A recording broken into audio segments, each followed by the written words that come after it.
Guys, তোমরা আমাকে একটা কমেন্ট বেশি করতেছো। এই ড্রেসটা পরার পরে একটা ভিডিও আপলোড করেছিলাম, তো বলতেছো যে এই ড্রেসটা আমি কোথা থেকে নিয়েছি আর জায়গাটা কোথায় যেখানে আমি পিক তুলেছি, ভিডিও করেছি। তো তোমাদেরকে বলে রাখি, এই ড্রেসটা আমি একটা পেজ থেকে নিয়েছিলাম, যে পেজটা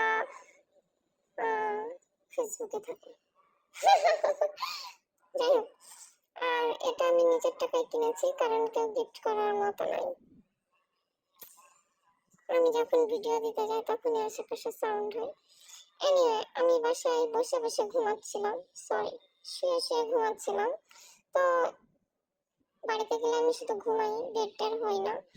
আম্মু বললো যে একটু বের হই, ঘোরাঘুরি করি। তো ভাবলাম মাঠের দিকে আসবো, তো আমি, আম্মু আর আমার ছোট ভাই বের হয়ে গেছিলাম। তারপরে এই মাঠে আসতে আসতে অনেকটা সন্ধ্যা সন্ধ্যা হয়ে গেছিল, ছবি ভালো আসতেছিল না, সূর্যটা দেখেন কি সুন্দর। আর কি, আম্মু বলতেছিল ওই ছেলে চল, ভালো ছবি আসবে মেবি। পরে এই ছাগলের বাচ্চাটাকে আমরা প্রায় আদর করতেছিলাম, আমি আঙ্গুল দিয়ে দেখাচ্ছিলাম। ওই যে ওইদিকে আমি ছোটবেলা আব্বুর সাথে যাইতাম সাইকেলে করে, কেন যাইতাম মনে নেই, আর একটা গরুর বাচ্চা মানে বাছুর। তারপরে আমরা হাঁটতে হাঁটতে হাঁটতে হাঁটতে এইদিকে চলে আসলাম।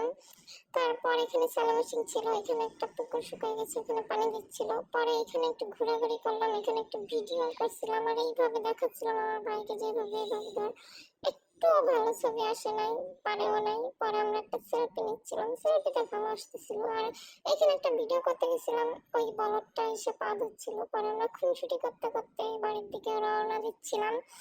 আর ওই যে সূর্য ডুবুরি ব্যবস্থা। তো মেইন কথা হলো যে এটা একটা আজাইরা ভিডিও। আর আমাকে কেউ কোনো কিছু জিজ্ঞাসাও করে নাই, কিচ্ছু বলে নাই, আমি এমনি বললাম।